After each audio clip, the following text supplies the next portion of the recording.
Let me know if you are being able to see the screen.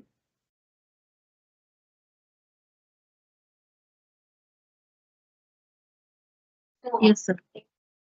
Okay, great. So what we do, we will try to start understanding Kubernetes. Now, that is a very, very important tool or a software tool in the DevOps lifecycle. Like one of the important tools where the CI/CD pipeline, Azure DevOps. Similarly, this is one of the important tools in the deployment aspect of this thing. So I will go by this, or shall I make it a full screen? This is better, right? Yeah. Okay. So we have a DevOps tool chain, and you are now after so many sessions, though it is internet, I mean the in internship sessions, so of 2 hours, but you are very well aware of this particular DevOps cycle, isn't it?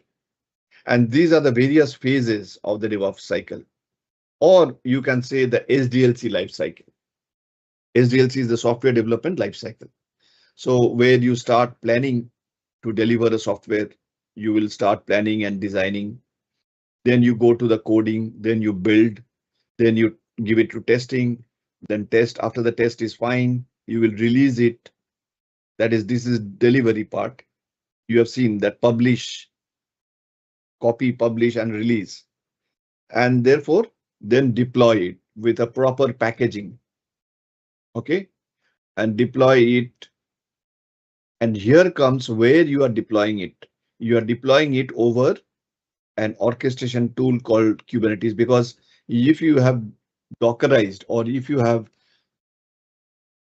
put your application into as an image inside a container, then there can be lots of containers, hundreds and hundreds of containers or microservices packaged in form of pods. Pods are nothing but containers. We will come to that, all those terms, very important terms. Now, to manage them is not a very simple task, because you have hundreds of pods. Pods are single units of that microservices running inside the container. Okay, so you have to maintain the health. You have to know which container has gone down, or which one is working fine, which one is available, which one can take the load. All these things are not very easy if you think of it. This is the operations part. So you have deployed all your application through microservices over into your, this can be a pre-production box, or this can be a production box. Okay, the environment has been created through Terraform. That is, you have provisioned the environment, you have provisioned the server, the network, the storage, the memory, and all sorts of things that you have, the S3 buckets. Everything that you have done is through Terraform. Then you have configured the environment through Ansible. That means you have installed the relevant softwares for the compilation and all the stuff that is needed, or to setting up the environment, tuning the environment, patching your security patches, and all those stuff. That all will be done through Ansible. We have done all these things earlier. Now, at the same time, those hundreds and hundreds of microservices as an application will be deployed over Kubernetes orchestration. That is, this part is what we are going to learn. And once you have deployed it correctly, then so these are running, but since it is in production, you will have to monitor it.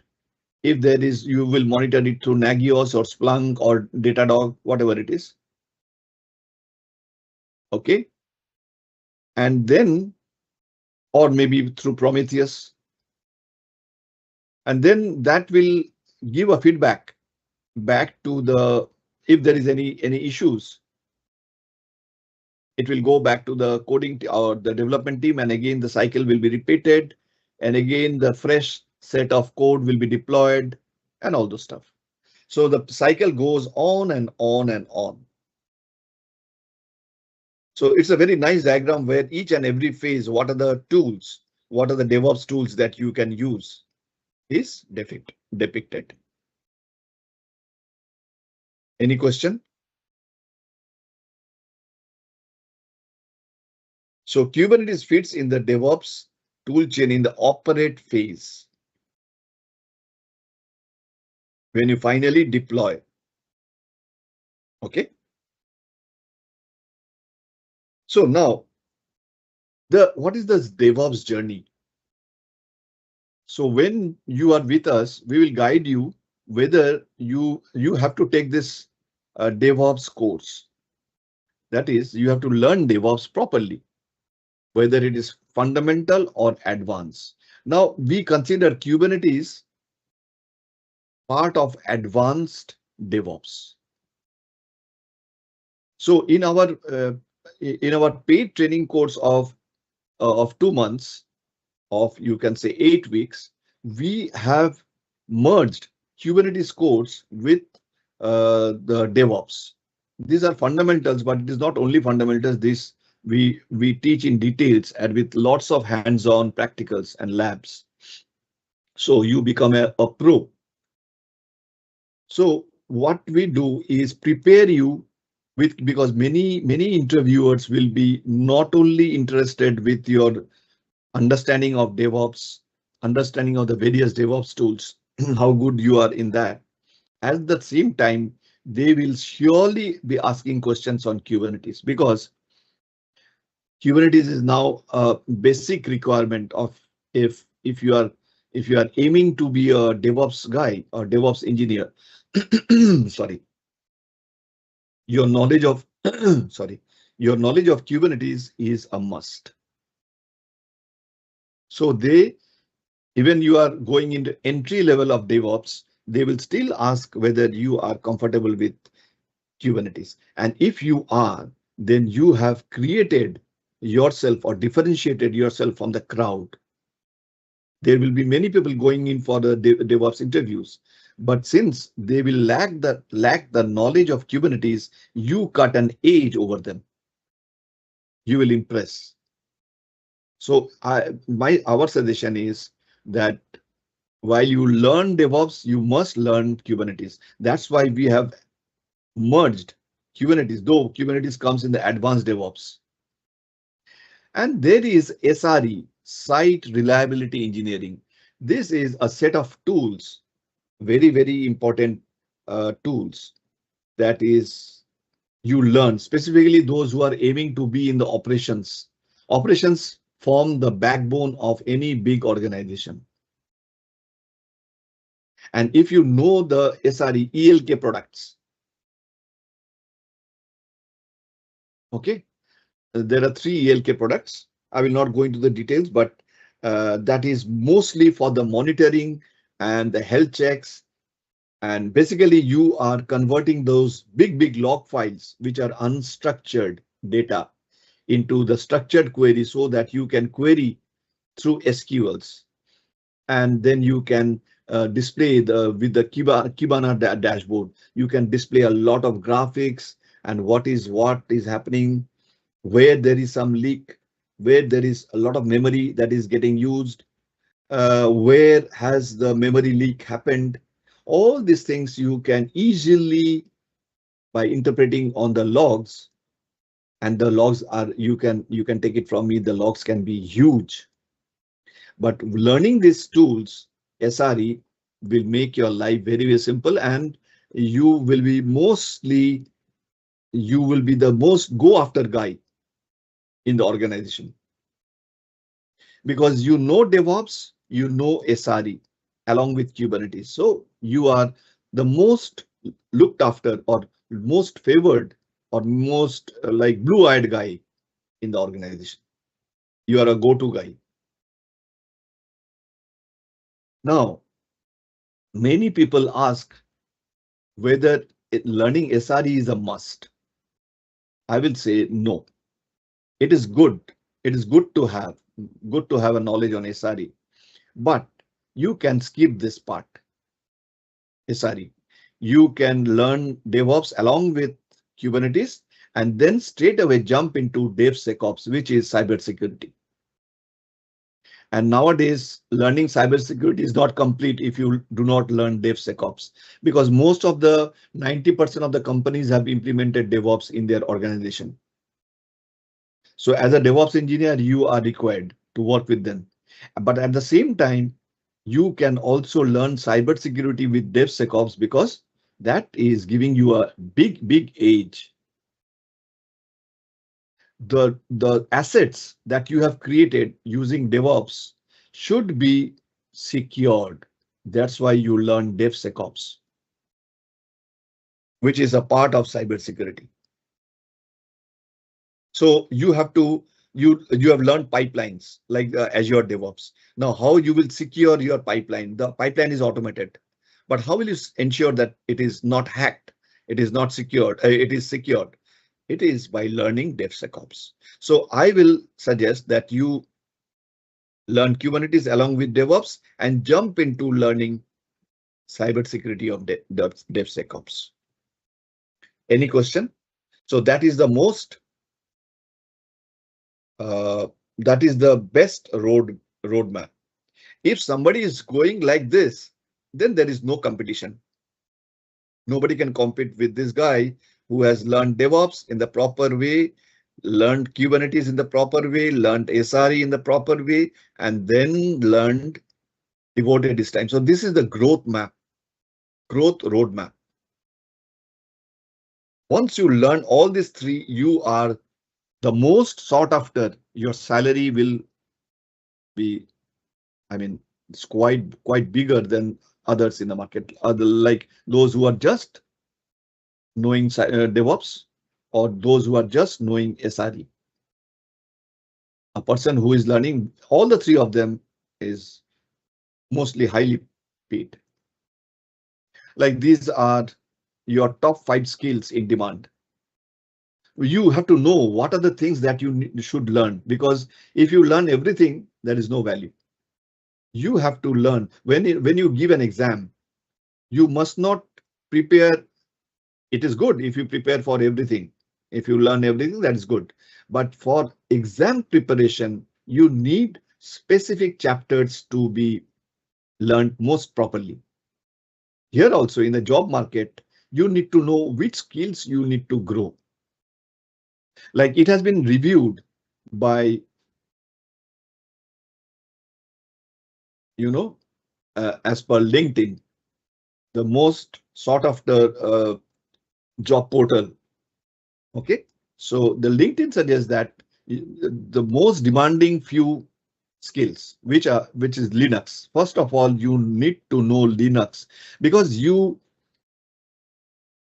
are a developer, you are a DevOps guy, you are a SRE guy, you are a security guy, a cybersecurity guy.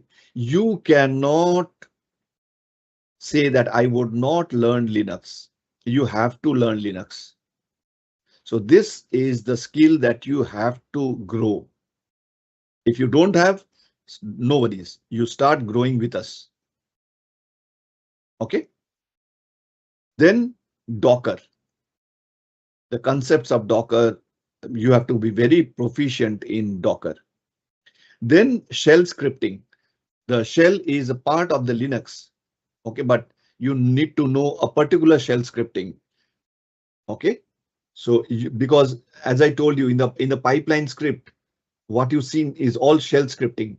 There is no Python, there is no Groovy, Go, anything. That is important. So you learn shell scripting. Next comes Kubernetes. Anything and everything is this. And then one cloud, whether it is AWS or Azure or Google GCP, Google Cloud Platform, or IBM Cloud or Oracle Cloud, any one of the cloud. But AWS being the most popular, you can learn. AWS is a bit easier to learn than in compared to Azure. That's why most of the people learn AWS. But see, cloud technology remains the same. And if you go by the category of the job role. So the highest demand is for a development or an engineering guy, 23%. Next comes DevOps or SRE guy, 21%. Then a project manager or any Scrum manager or whatever. So that is 18%. And then comes the operations or infrastructure guy, 9%. So you can see DevOps is quite high on the rank.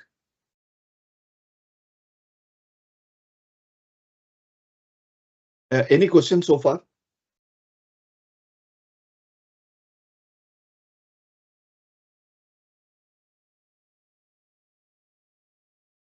Anyone having any questions, please? We have just not started even Kubernetes, so let us go into that.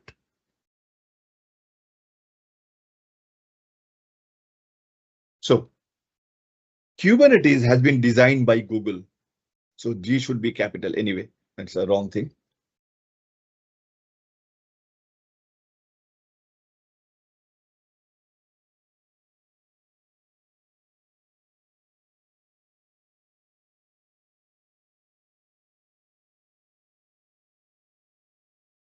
So it has been designed by Google, and it is currently maintained by the Cloud Native Computing Foundation. So you can see the combination of these two.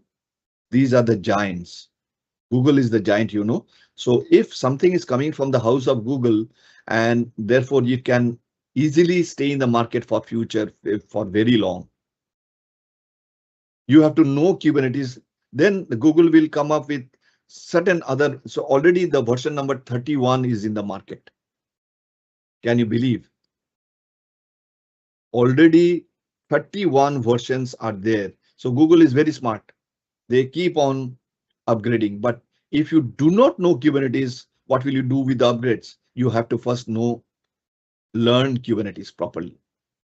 So Google will take you to the future, but learn the basic architecture, basic things of Kubernetes.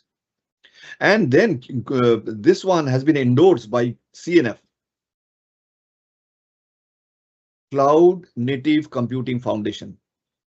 So which is a like you have WWW consortium for anything governing internet transactions or internet processing.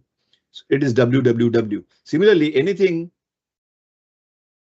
governing the cloud, anything that you deploy on the cloud, anything that you are the architecture that will work the best on the cloud, all this, the network that works on the cloud, the edge computing, everything will now be standardized through cloud native computing. So if Kubernetes has been one of the products that is maintained by CNF, that you can understand the importance of this product. That is why it is so popular with the industry. And also at the same time, it is open source, container orchestration system. Open source has the big advantage of that you can learn it without paying a single penny or a shilling or a cent. So this is one field. DevOps is one field. Why people come to DevOps first? Because it is developer. If you want to become a developer, the market or the field, the development field is almost saturated. There are big developers. How will you compete with them? Many people who join our course come from various different backgrounds. Some is coming from accountancy. Some is coming from, even we have Uber driver. He wants to change his profession. He wants to come to IT. How will he do that?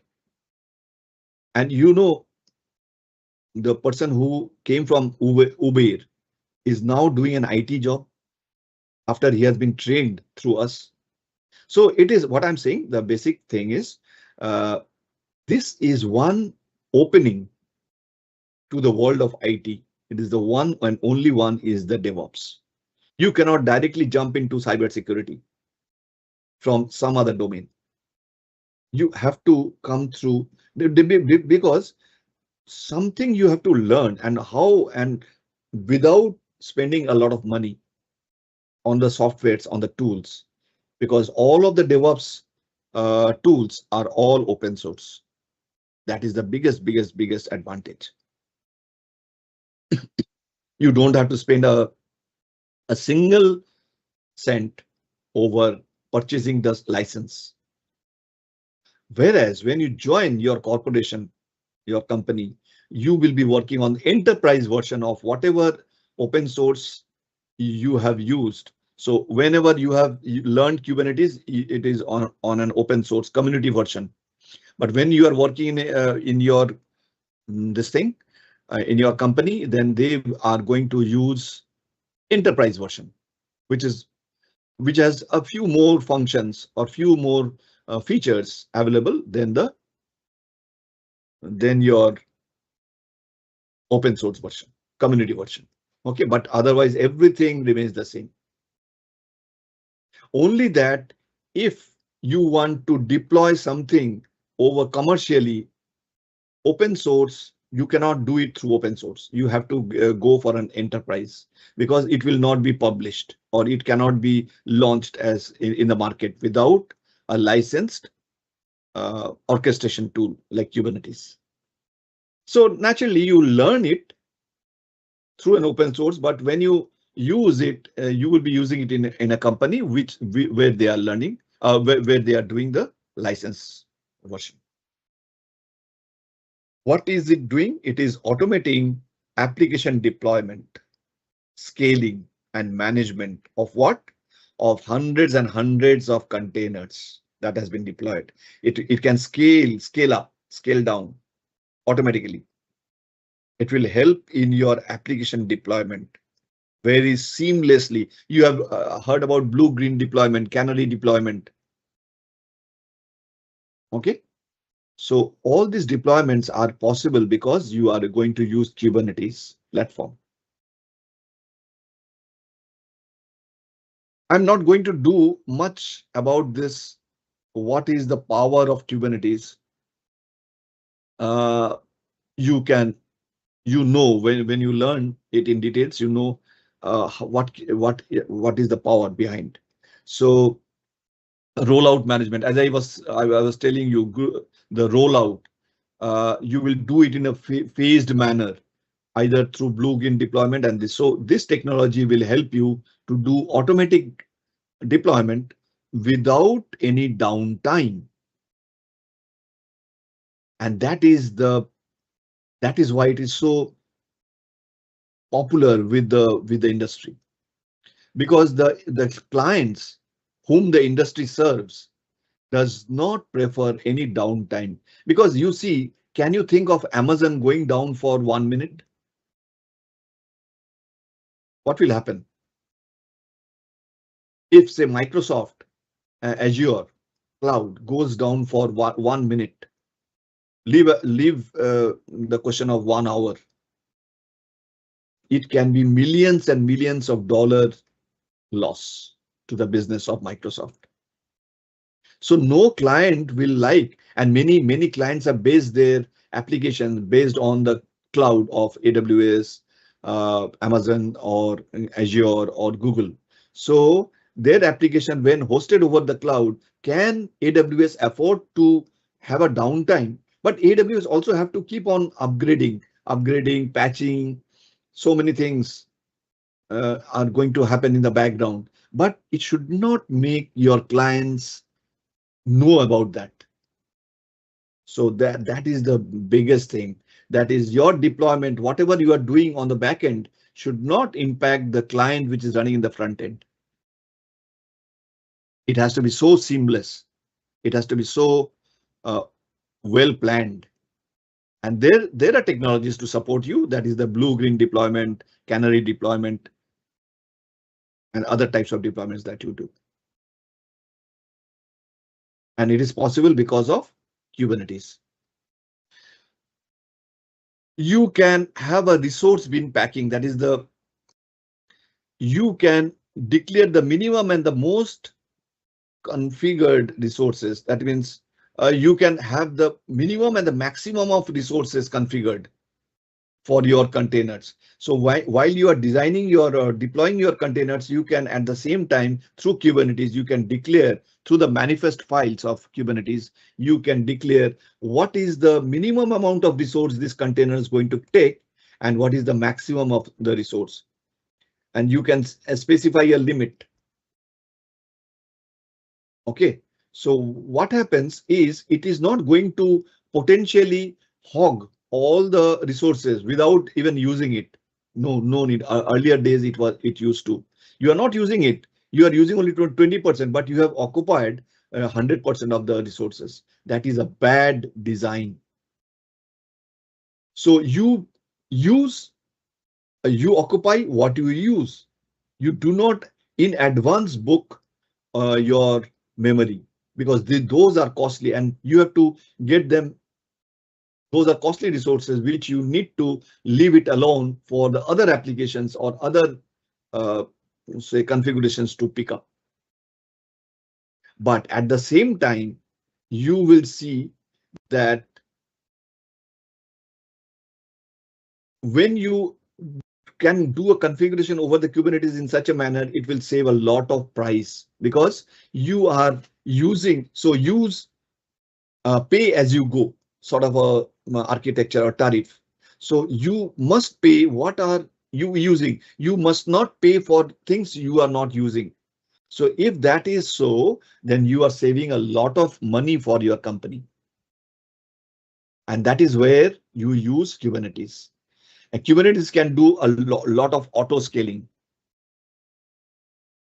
So you have initially said that I want this much of CPU, I want this percentage of memory for my containers. Okay, but when the demand of your containers increase, when there are lots of traffic using your containers, it increases.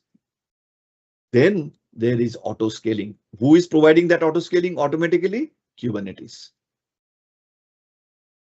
And when your crowd increases, say today you have 100 microservices in your environment. Tomorrow, or maybe down the line, 1 year down the line, you have 1,000 of microservices. What is then? What is happening? The crowd has increased, a lot of traffic.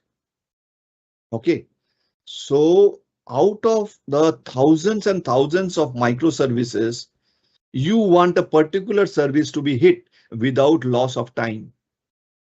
So to discover your particular pod or your particular container with a particular application is the most daunting task. The most like most of the engineers will be scratching their heads over how to take the minimum route to reach to a particular endpoint. That is the most pertinent question that is faced by each and every one working on the system, a very highly complex system, because microservices itself, they are very complicated architecture. And on top of that, you are deploying hundreds and thousands of this over the Kubernetes. So who is managing that? This is a SaaS platform, software as a service. So Kubernetes is a configuration, is a platform, but it is also at the same time a SaaS based application. So it will manage everything by its own. You do not need to write a single line of code to let Kubernetes do what it needs to do. No. Dynamically on the runtime, in the runtime, it will manage it will do the auto scaling. It will discover your out of the crowd. It will take the easiest and the shortest route to reach your, what is that? Your container. So discovery mechanism and auto scaling are all inbuilt within Kubernetes. And it's a big, that was a nightmare. That nightmare is now gone. For the development team, for the operations team, for the testing team, everyone had a big headache of how to manage those hundreds and hundreds of containers over the web. So Kubernetes can also use heterogeneous clusters. So cluster is the most important part. You are managing a lot of nodes through a single node or multiple nodes, which is called the master node. So a master, uh, it's an architecture, cluster architecture with the master and the slave sort of an architecture. The slaves are the nodes where your applications run, and the master is the controller plane that will control all the nodes, all the pods, all the containers, and maintain the health. And so the cloud or the cluster can be heterogeneous. It can be a combination of on-premise and your data center, or it can be a combination of your data center with the cloud, or it can be a combination of data center, on-premise, and the cloud. So lots of combination can happen where your servers and the nodes are scattered. So it will support heterogeneous clusters. Persistent storage, because the containers cannot, containers are, it is one term is there. What is that term? Can anybody tell me? Containers, while in Docker, we have learned that.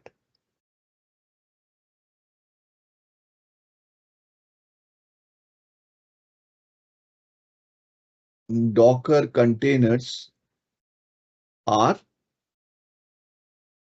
what you have learned,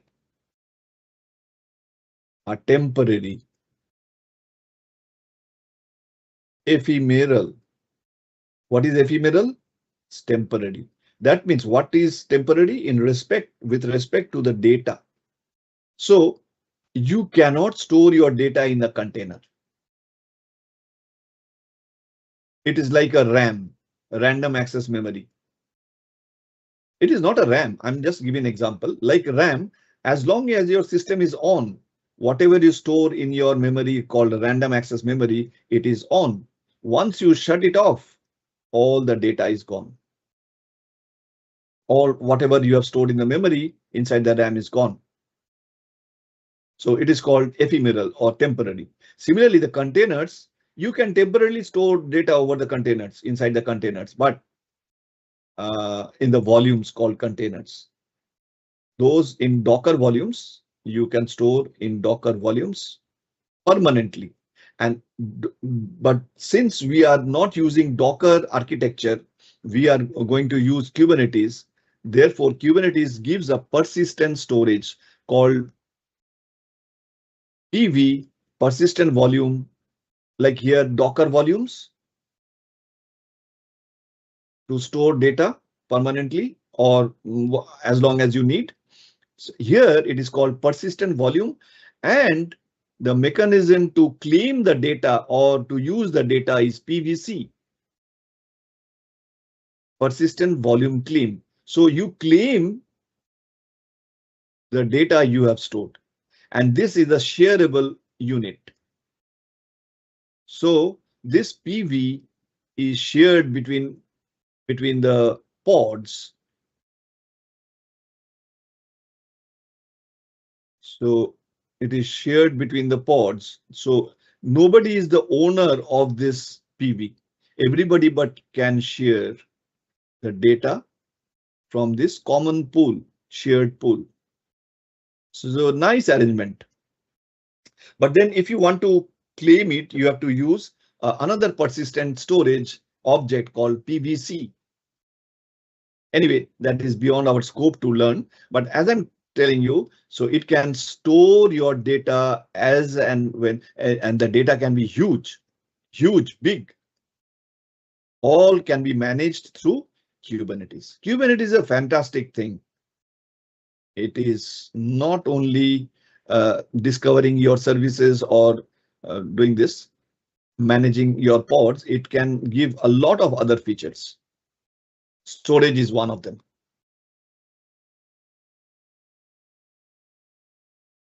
Cluster federation is a very, very high advanced concept. all these are convenience options available with Kubernetes. Any question?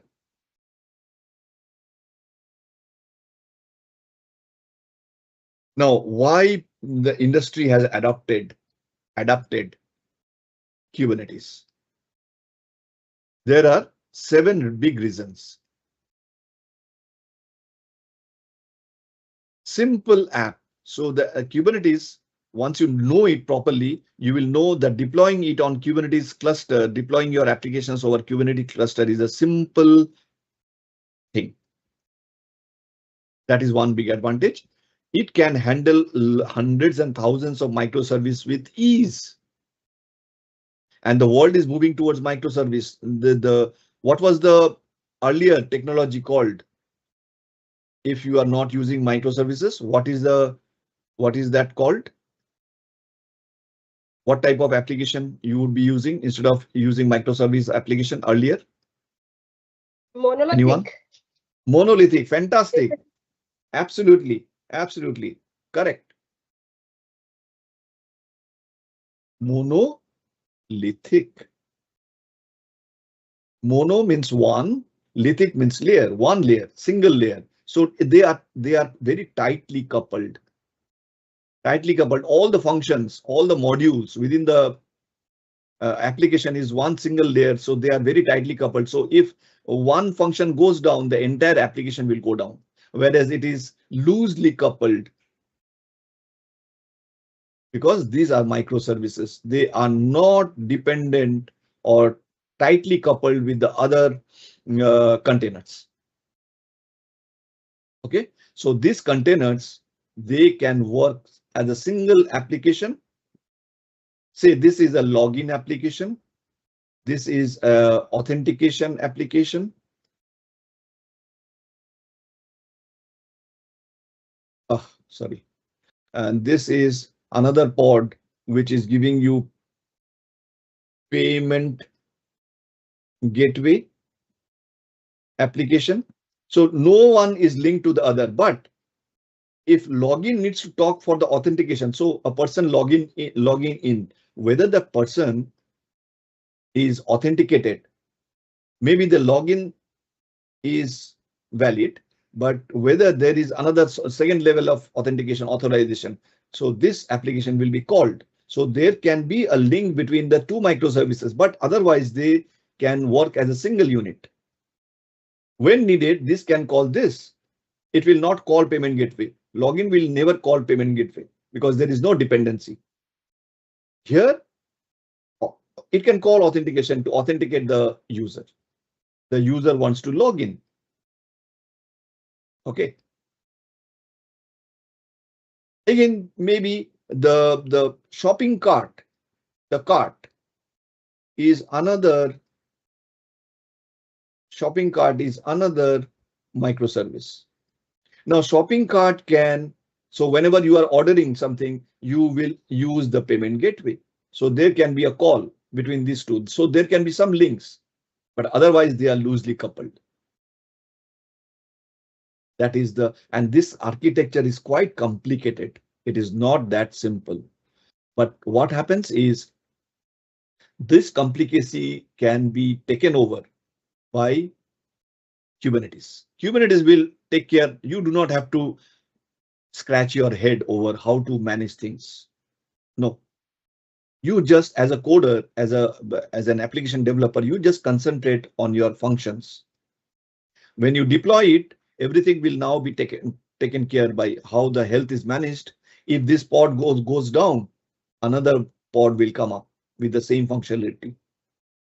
So the availability is a very important concept. Atomicity.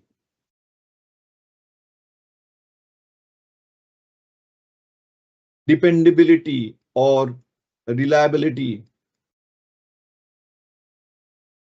Dependability. Okay, trustworthiness. All these things are very, very important features of orchestration, of an orchestration tool, and all this will be provided by Kubernetes. Scalability. So this should not happen that the user is going to log in and the login function becomes very slow, because there are thousands and tens of thousands of users using the login function. So it should go gradually. This performance goes down, degrades. No, it does not.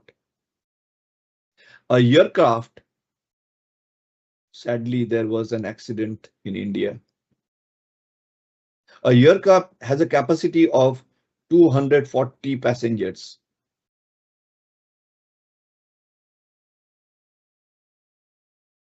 Okay, now will it be too heavy when 240 passengers are onboarded, or it will be too light when only 40 passengers are on board?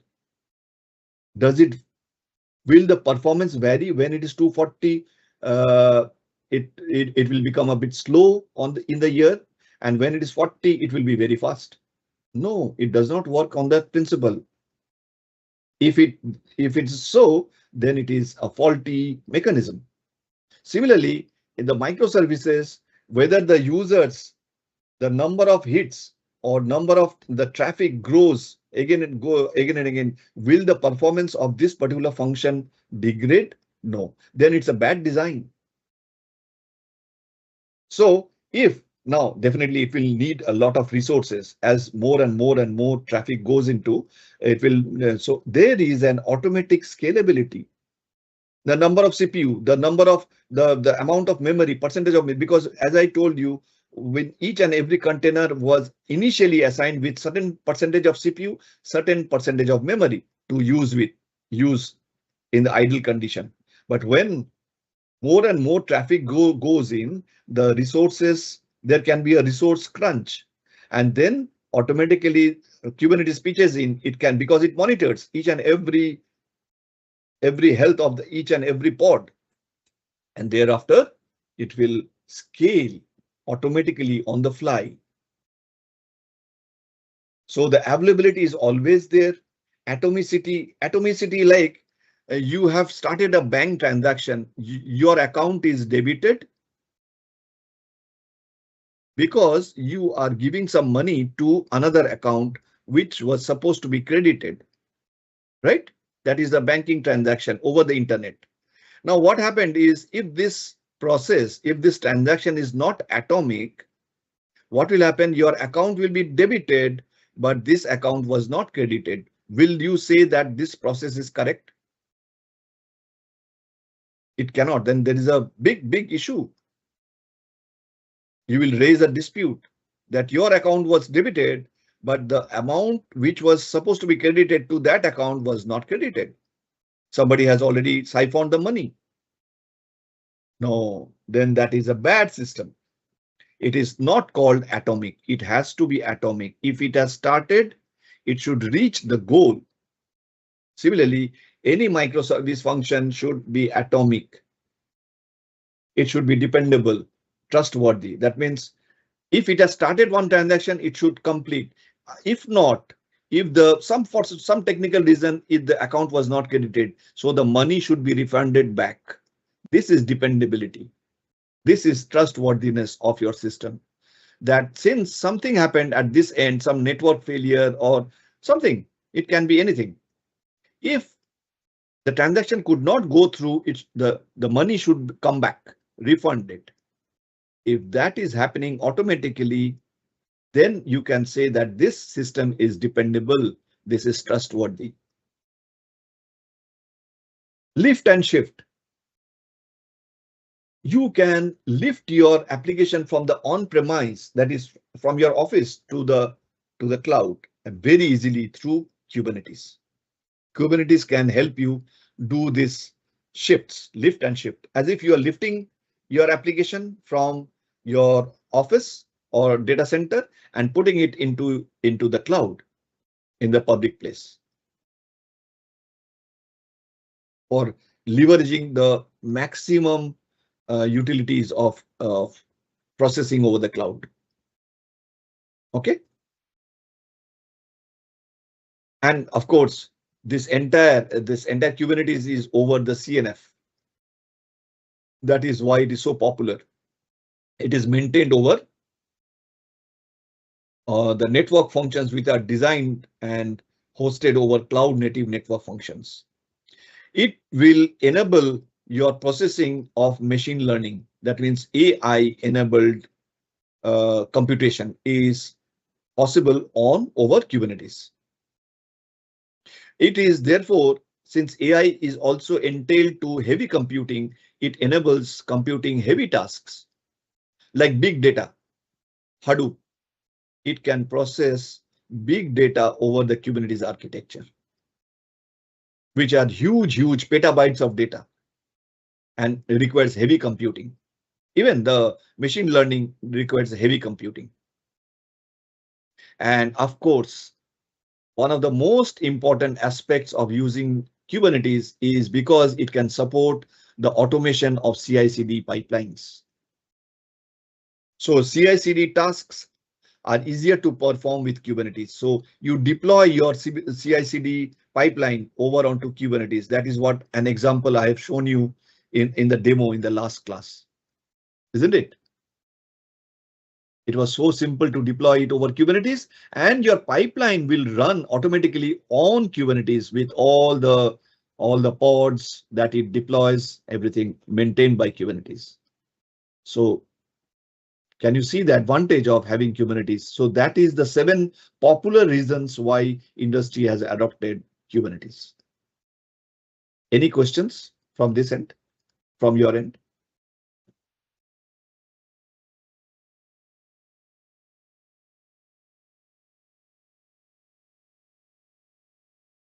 Are you finding it difficult?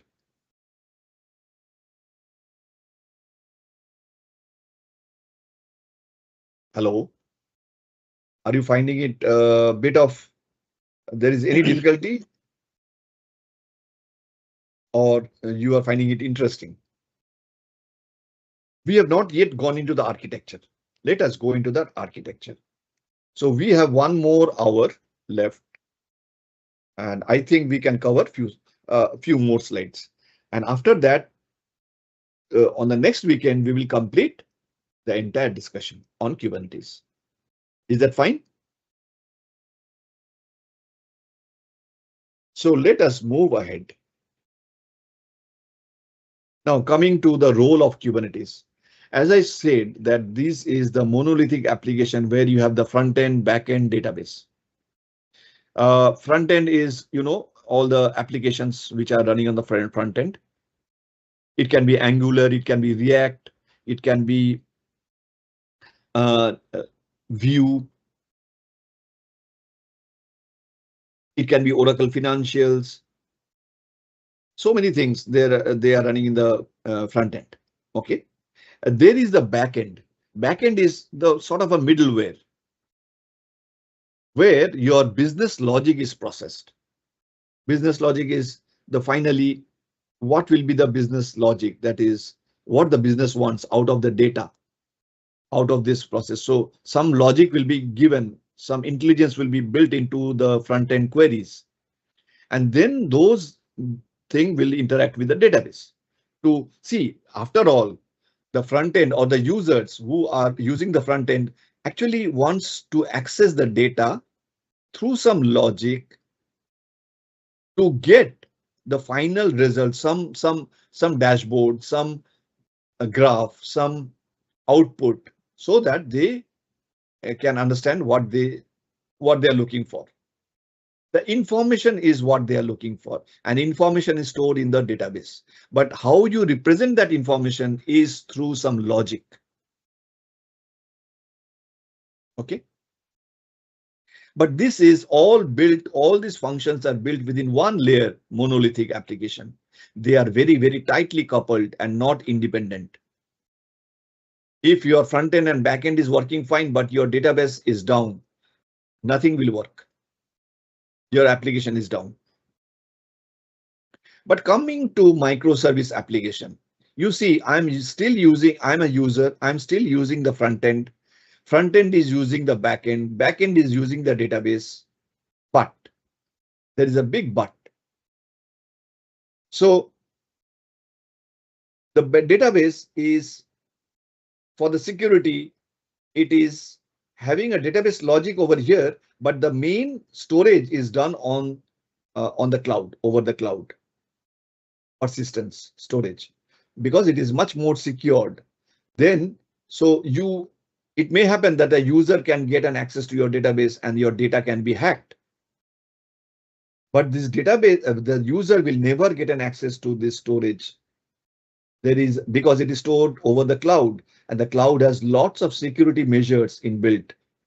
So this is possible because now you see this is a microservice, this is a microservice, this is also a microservice, and there are hundreds and hundreds of other microservices waiting to be deployed into the architecture. And there is no issue. But if you want to put in one more function into this, they will not allow. Either you have to overhaul the entire thing, integrate those functions into that single layer. But here you do not need to maintain any layer. This is a function. These are all small microservices. They can be integrated in the same environment, Kubernetes environment, deployed. Everything will work. Of course, the user wants to access the backend. Okay, so it has to reach the endpoint in the shortest possible route. And these routes are determined by can anybody tell me who will guide the user to access the containers? Just a wild guess. Just a wild guess. Somebody is helping the user to get into that container or access that container. Who is that great person?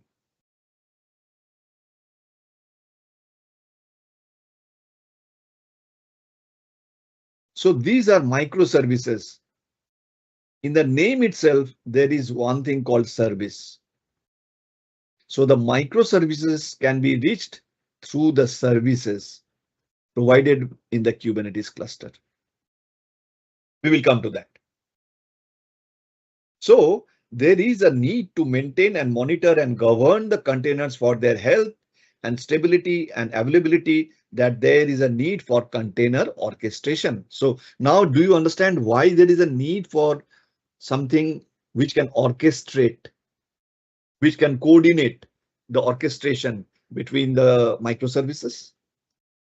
So like I given an example earlier day about the orchestra. There are hundreds of musicians playing their instruments, but there is one conductor who is conducting the entire music. So he has a sharp ear. One string goes out of music or out of that rhythm. Immediately the conductor can understand which particular instrument has gone wrong or something has happened. Similarly, Kubernetes can understand which particular pod or container has gone wrong or which particular microservices. So it will keep on a strict vigil on each and every container available in the system. So to maintain their health and stability and availability, okay, you have one great conductor of the orchestra. So that is called the container orchestration. Any questions? Now, if you have understood up to this point, it is very good. You understand the need of Kubernetes orchestration, because I have just given three containers.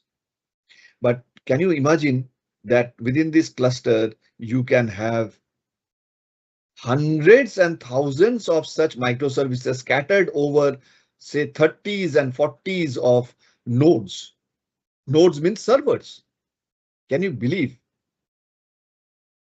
There can be 40 servers under one master controller.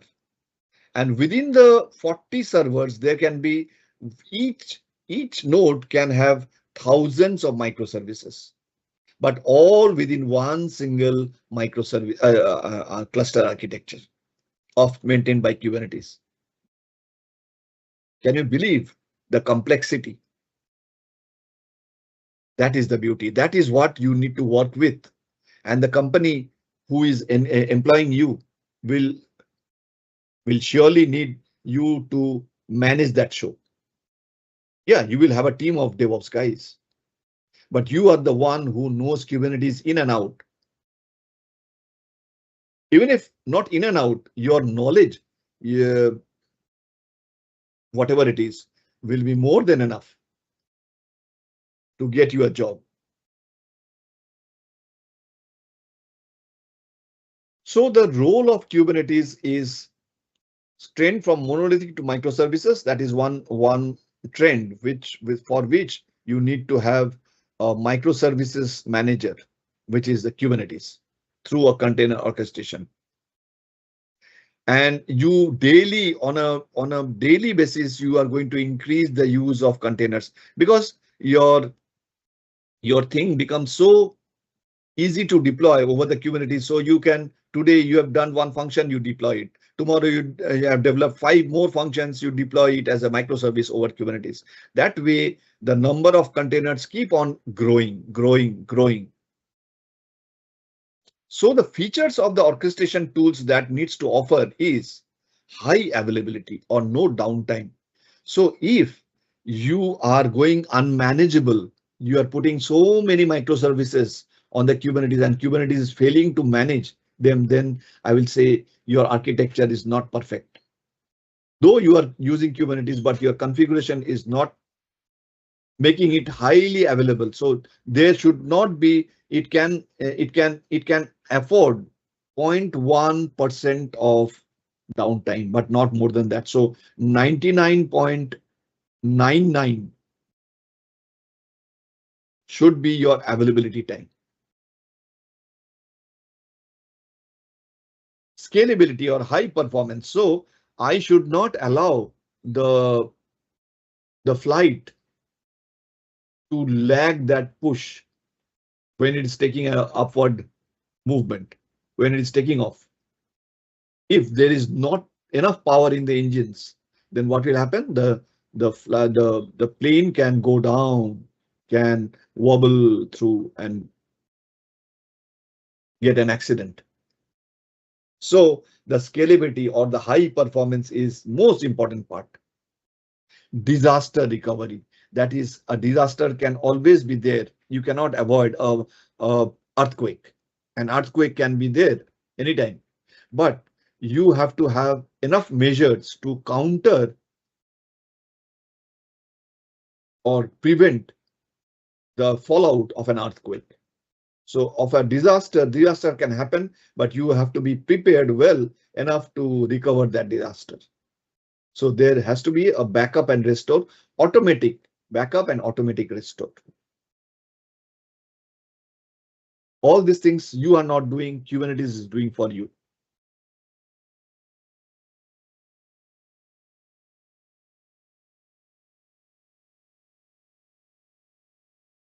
Okay. Now we are coming to this Kubernetes cluster detail. Here.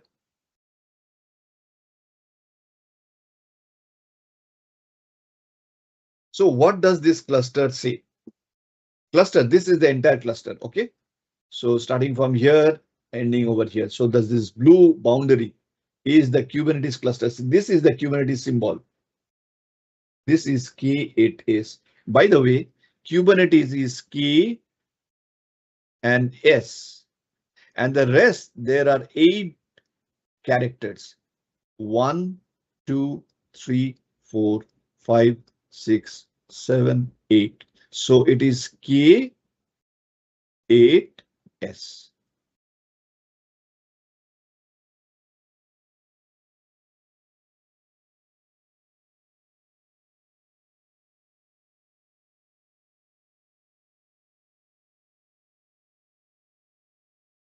Okay.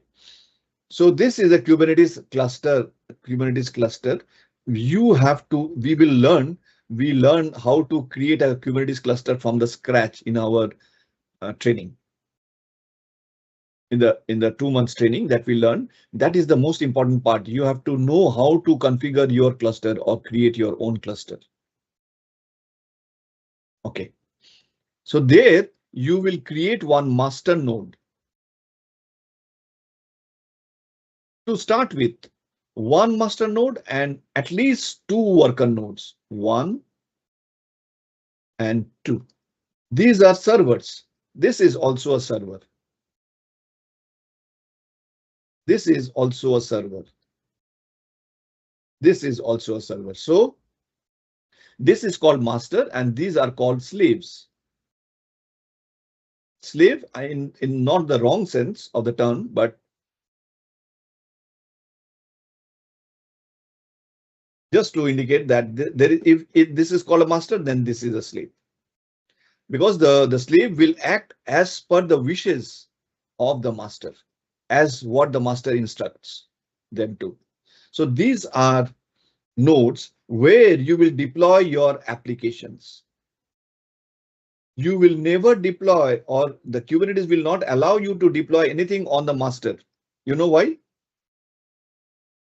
Your applications, whether it is a Java application, Python application, PHP application, anything, .NET applications, all these applications in form of containers will be deployed on the worker nodes or on the slaves. Okay, do you agree? So this is the basic, say 1 is to 2 cluster, 1 master which handles 2 slaves, 2 worker nodes. This is the basic architecture of a cluster. It cannot go minimum. So if you say 1 master and 1 node, it is not necessary. It is a bad configuration. At least you need to have, this is the simplest.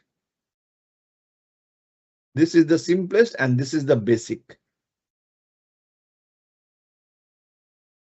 But you will not understand the value of having multiple nodes and your pods distributed between the nodes.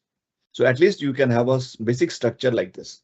1 master node and 2 worker nodes, where your pods will be, or your replica of the pods will be distributed between the nodes.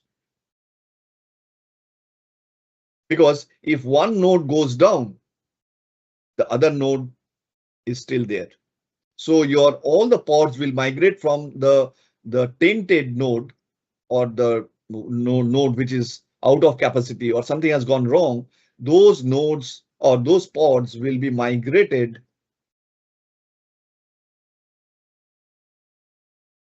automatically by Kubernetes over onto the worker node which is running properly. And all the traffic which was accessing the pods on node 1 will now be redirected to access the pods on node 2, because there is some issue, some taint. The tainting will be done by Kubernetes automatically. Tainting means you are marking this node as something has gone wrong, faulty. This is called tainting. You have tainted. Kubernetes has marked this as tainted. So no pods will be regenerated or generated or created or maintained over here. All the pods will migrate over there and it will. So the users don't have any. The users who were accessing this node transparently will be accessing the other node. Nobody knows what happened in between. That is the architecture.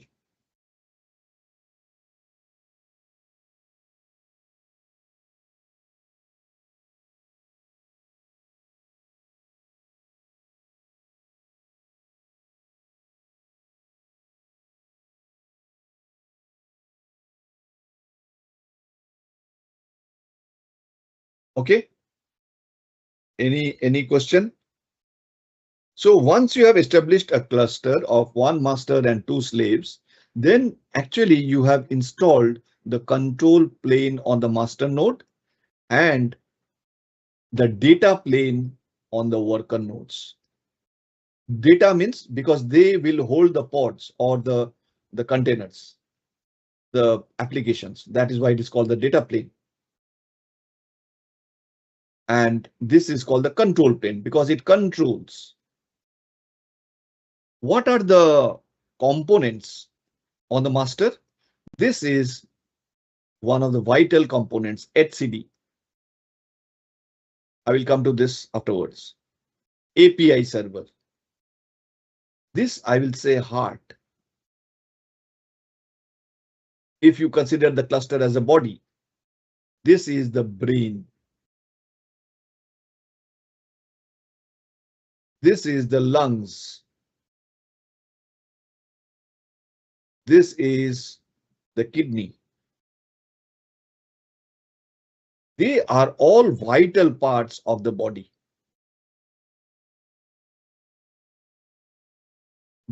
With one malfunctioning, the others will start malfunctioning.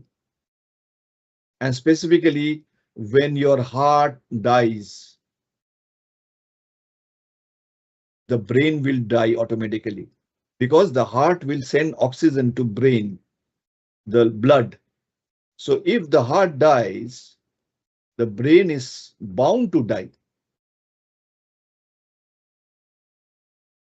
And similarly, all will fail. Lungs will generally, because the heart is not pumping into anything into the lungs, and the kidney will also not filter anything out. So everything dies gradually once the heart dies. So which one is the most important part? Which one is the most important thing that we need to consider in these components of a control plane or master node is the API server. API server is the control center of the control plane. Everything will come in the API server, everything will go out from the API server. And on the instruction of the API server. So you have to give, somebody always gives important to brain, but actually your heart is the most important part of your body. Because if your heart is healthy, your brain is also healthy. Okay, HCD. HCD is the key value store. Key value store means it is, you can say this is a database. It will store all the information that is available throughout the cluster. Nothing will go missing from HCD. Even the slightest of modification changes, something has gone wrong, everything will be captured in HCD. But through whom? Can anybody tell me? Who will feed in those data or feed in those information into the HCD?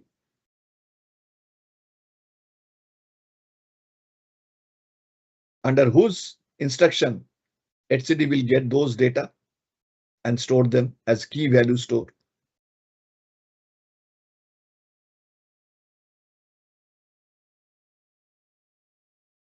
As I told you, everything will come in and go out from API server. So if anything information is coming out from the worker node, something has gone wrong, who will receive it first? On the controller. API server will get that information first, and immediately it will pass on that information to be stored onto the HCD database.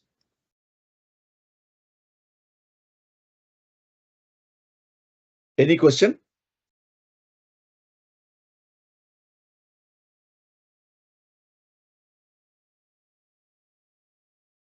Then you will ask me, fine, API server gets everything from outside or from inside of the cluster. That's fine. But then what will it do? So the first thing that API server does is store whatever it has got into the HCD. And then based on that information that is processed over here, it will send it to scheduler. that information that, see, Mr. Scheduler, I would like you to do something for me. Scheduler will contact the controller manager. It is like this. We'll contact the controller manager, and because everything which goes out, yeah, of course, it is through the API server, but everything which goes out or comes in is through the controller manager with the permission of API server. So the controller manager in turn will have several other controllers. That's why it is called controller manager, because there are replication controller, there are node controller, there are so many other things that is managed by this controller manager. So let's say, let me take an example. So this worker node is working with this pods. Can you see pod 1, 2, 3?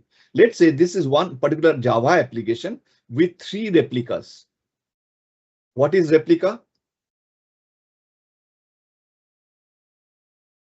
Can anybody help me? It's copy. Replica means. Exactly. It's a clone. That means whatever application, let's say Java application, whatever function it is having, that I have made a replica of this thing so that the same Java application with the same function is available on the 3. So I say it is a 3 replica of the same application. We have created, when we have created a manifest file of Kubernetes, we have that deployment file. Through the deployment file, which is a manifest file, we are going to create our pods. Pods are nothing but, we will see, these are containers. A layer, an abstract layer will be there on top of pods. Why? We will come to that.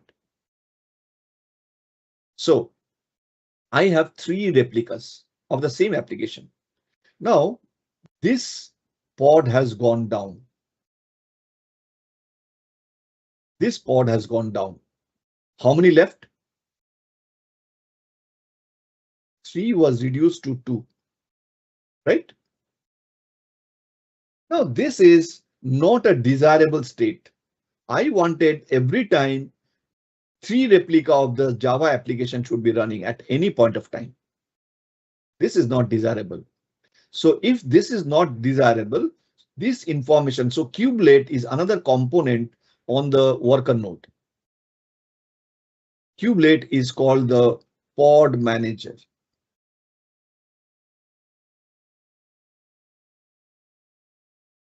Pod manager. It will manage the pod. So this is the manager who has only the task of keeping a tab on all these pods, micromanaging the microservices. If there is some issue with any pod, something going very slow or something not getting enough resources, all these things, or maybe the pod has gone down altogether, what will happen? The kubelet. Now, kubelet cannot do everything by its own. It has got that information. It has checked, monitored, and found that pod number 1 has gone down. What will it do? It will contact kubeproxy. Kubeproxy is the network element. You need that element because somebody has to take, this is a component of Kubernetes on the worker node side. This information needs to be taken to the API server. By whom? Kubelet cannot do that. Kubelet will send this information over to kubeproxy. And kubeproxy, so kubelet has gone to with that information that one pod is down. So kubeproxy will take that information. It knows a mechanism. It takes it to the, here there is a controller manager, right? The diagram, for the sake of the diagram, I have put it here, but there is a controller manager. So controller manager is there. So it will interact with the control manager controller manager through which it will go to the API server. So controller manager will take it to the API server. API server will process and immediately send that information that one node of this particular one pod with a pod label. There is a label. Every pod will have a label. Okay, so that label will be defined during the deployment manifest file when we deploy the pods. So it will say that, okay, this pod with this label is down. So we have a replication of 3. Now that particular pod is 1 less. So that information, now immediately that information will again be going to, after getting stored, it will be processed by API server. Now API server will instruct the scheduler. Scheduler has a function. It is a person who can do scheduling very good. So API manager will instruct, see, Mr. Scheduler, there is one pod which is gone bad. Can you do something about it? Scheduler say, why not? I'm expert. I will do that for you. So it will contact. Scheduler manager will go and contact, because scheduler manager will have everything, all the details of which pod, which node, everything. It will now contact the controller manager, and the controller manager will take this scheduler activity to the kube proxy. Kube proxy, now this is a reverse path.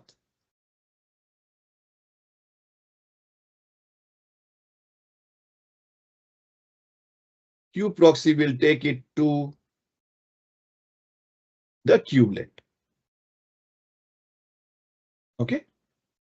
This information from the scheduler will now interact with the kubelet, and the kubelet will, with the help of the scheduler, that function will now replace this with a new pod, with a new pod IP address, because every pod will have an IP address.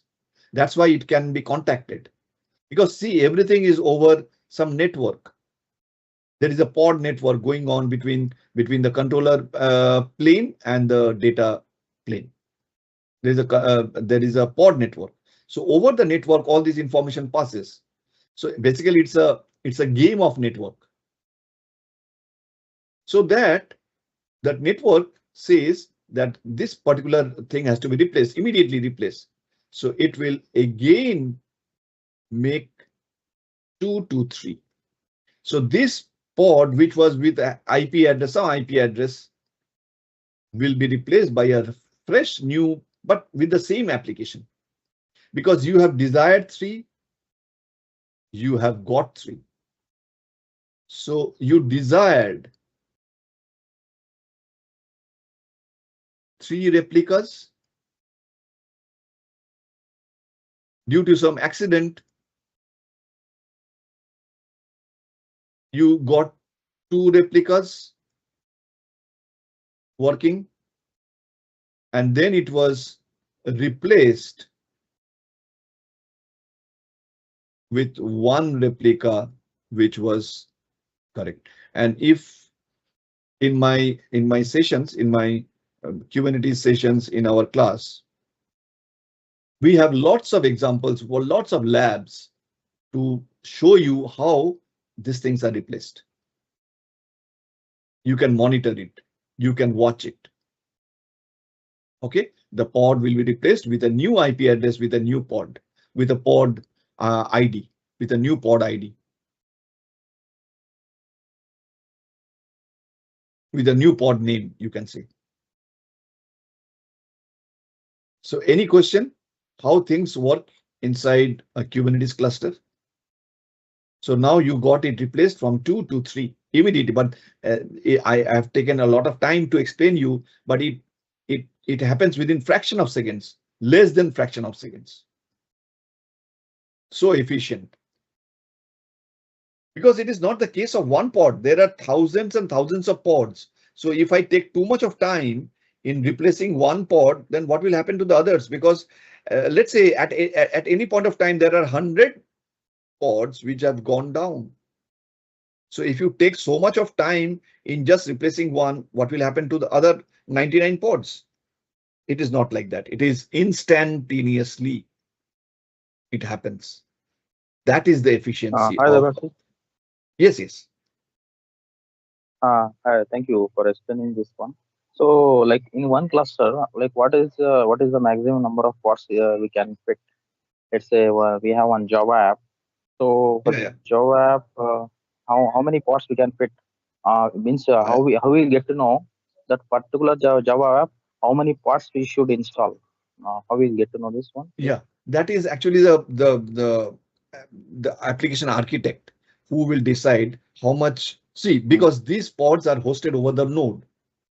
So what is the node Yeah. capacity and how much it can be scalable, whether it's a horizontal scalable or vertical scale. That means vertically you can scale CPUs and memory, but then you can go for horizontal scaling when you add one more node to this.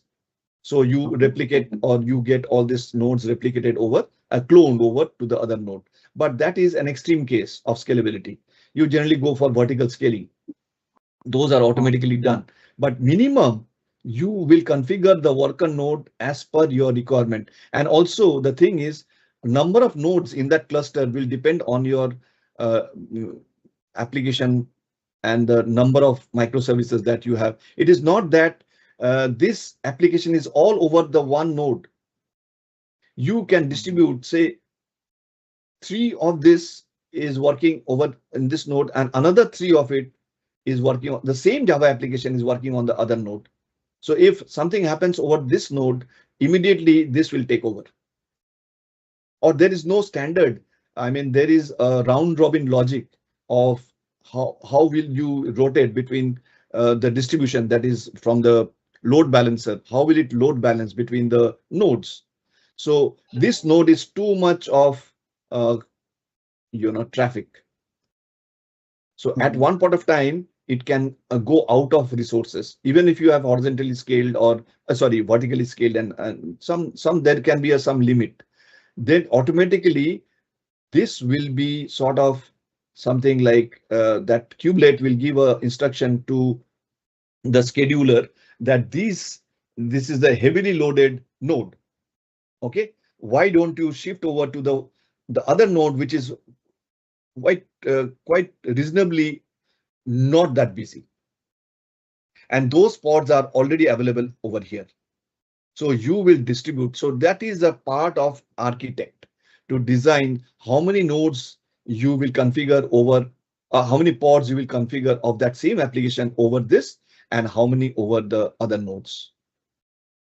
So if it's a huge application and you need that application to be available 24/7, all the 365 days, you need to have an architecture where it can support that particular function. That means it is like a Amazon e-commerce uh, portal where you cannot afford to have any downtime. So if your availability is utmost important, sometimes what is the prerogative? Whether you want, what is the priority? Whether you want the availability or you want the performance? Because switching between the nodes is a context. You switching. Context switching is a resource intensive process, so it can take a bit of latency. Okay, so if your priority is performance, what is your priority? Whether availability or performance. If performance is first priority, then you have to configure your worker nodes similarly, which can cater to millions and millions of requests coming over onto the same worker node.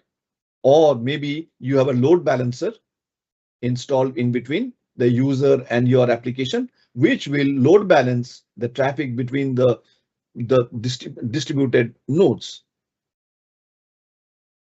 There are so many things that it goes into consideration. Did I answer your question? So, yes, that was just very much thank you. But And yes. basically, the conclusion is based on the priority. Like example, in the same node, if you have priority to increase the CPU or memory, we can go with vertical scaling. If we, in case Yes. we want to increase the computation power or what availability, we can go with horizontal scaling with respect to additional of extra node, correct? So Yes. we So have to all see this the configuration. developers. Yes. Yes. Yeah. This developer or architect, now you will sit with your Kubernetes manager or Kubernetes guy and your architect and the developer. All three can sit down and decide the configuration. So you can do the configuration over Kubernetes itself while you are installing the Kubernetes Got it. cluster.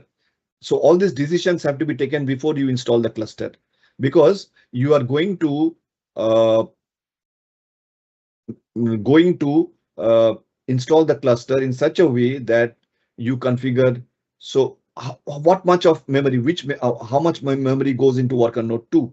How much of Yeah. memory will go into worker node? So all these things have to be predetermined before you install the cluster. Yeah. And So you we have decide. to discuss. Yes, you have to With the discuss. developers And also.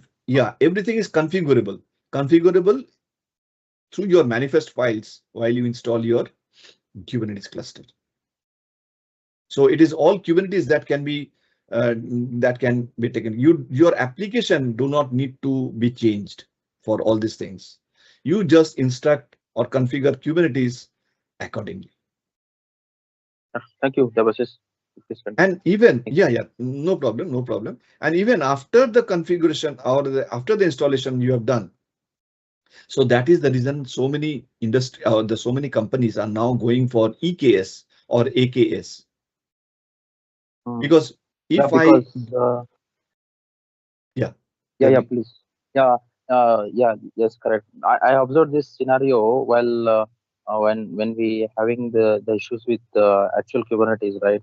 So I Yeah. faced these issues. They are talking with alternatives instead of going with native Kubernetes. They're going with Yes. AKS Azure, AKS services, because Yes. all the things is self-managed by AKS Azure.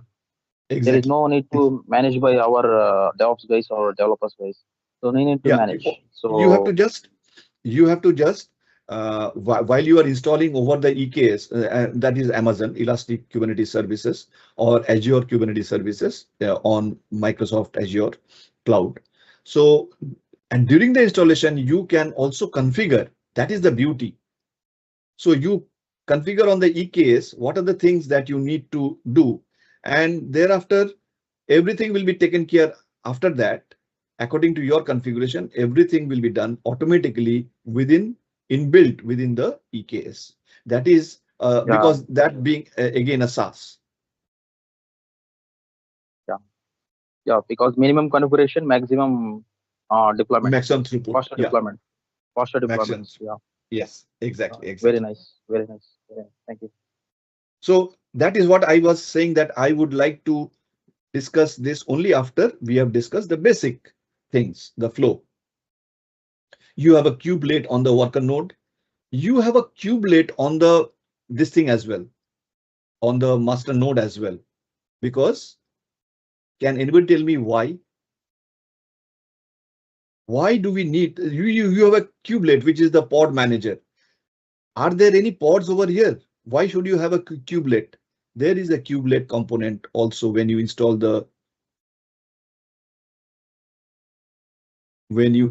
your master node. You will see that there is a kubelet also installed over here. Why it is so?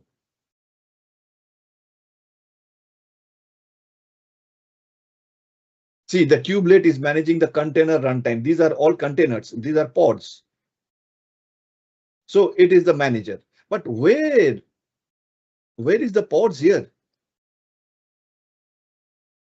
Or am I saying that this API server is also a pod? This scheduler is also a pod. This controller manager is also a pod. And this HCD is also a pod? The answer is yes. They are itself pods or containers. That is an application within a container. So it's a component, but it is still an application. So it is a pod. This is a pod. This is a pod. This is a pod. Pod means container. And to manage these pods, you need to have kubelet component, which is also a pod. So a pod is managing another pod. That's fine. That happens because this is also an application. So this is a pod.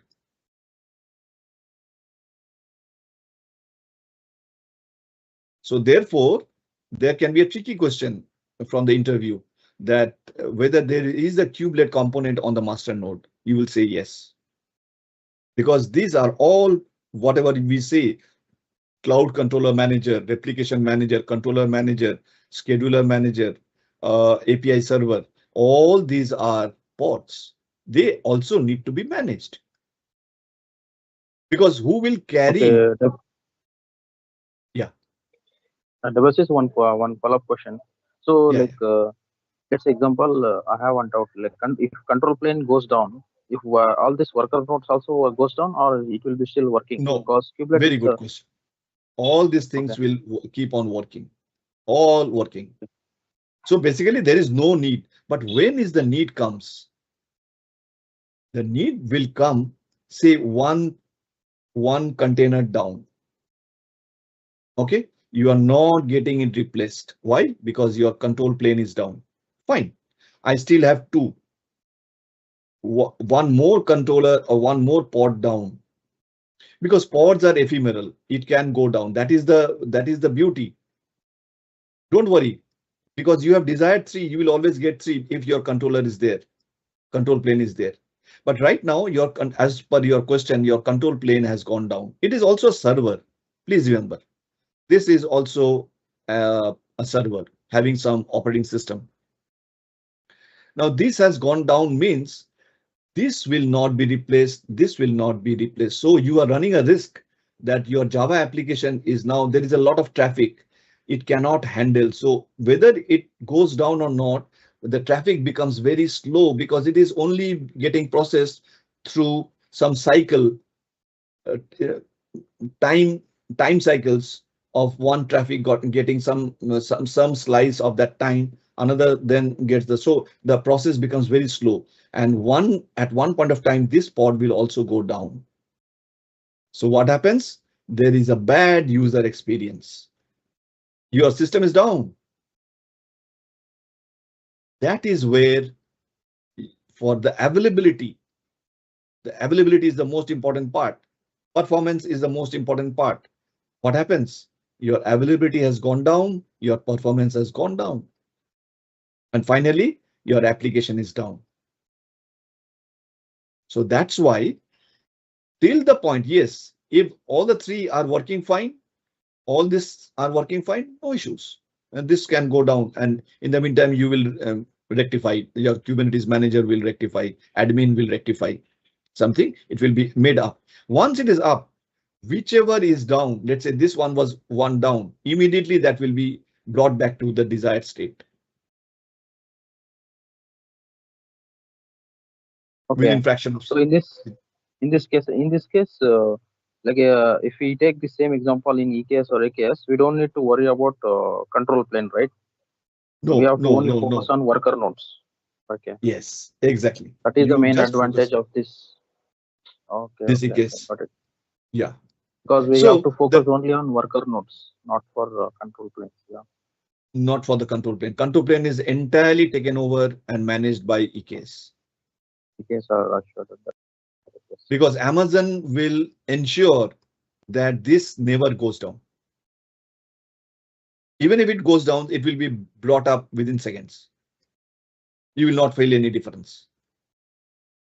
And therefore, there is a cloud. That's why it is a bit grayish, a light gray, and there is a dash. It is not mandatory. It is optional. So in your thing, you may have a cloud provider API. So in this case, if you have an EKS or an AKS, Azure Kubernetes service or Elastic Kubernetes service from Amazon, AWS, and AKS is for Azure, Azure portal, which is the cloud from Microsoft. Now they are the strongest competitors. Okay. Then there is one more cloud controller which will interact with the cloud provider API, and the cloud provider API will take you to the EKS. So I can have a native cloud, native Kubernetes master node, which can interact with the EKS or any cloud API provider. In that case, I will have a cloud controller manager. So if some of the functions are going to be managed through EKS, I will have then the fifth component within.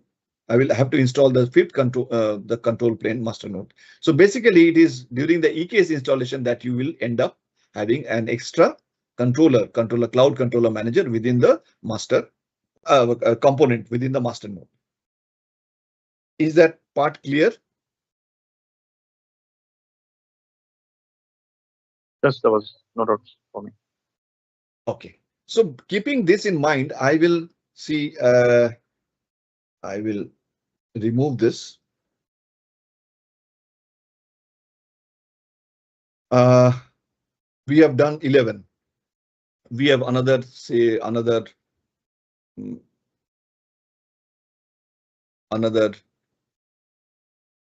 15 sort of things, 15, 16 slides that we will complete next weekend. Okay, so you will have a good fundamental, because in this scope of this internship session, we do not have that much of a scope to go into much details. So what we will do, we will hold it over here, and then we can continue for the next day. So I hope within another session, I will be able to cover all the slides and all the topic. Yeah, thank you, Debasis. Are you covering any projects, Debasis? That is in our main course. Yeah, and that is in the main course. That project is like all integrated with Terraform, Ansible, Azure DevOps, Kubernetes, and all the stuff, GitHub, Docker Hub. So whatever we learn, we will integrate within one project that is called the Capstone project, and we will do that. But the scope is limited over here. We cannot do a project here. Okay. Thank you. Okay, no problem. And in the project, we would see that the Kubernetes cluster over the EKS will be provisioned through Terraform over the pipeline. So that is very interesting a project. We will not do anything manually. Everything will be we will code it over the pipeline through the services. That's a very interesting project. Anyway, so we will end the session today. Thank you for your patience and your participation. I'm really, it's too hot in India and everywhere else, excepting South Africa and African part. I think it is winter. I'm not sure. So I will stop the sharing, and I will also make the recording stop. Thank you very much. Thank you. Thank you. Thank you. Thanks a lot. Thanks. Thanks a lot.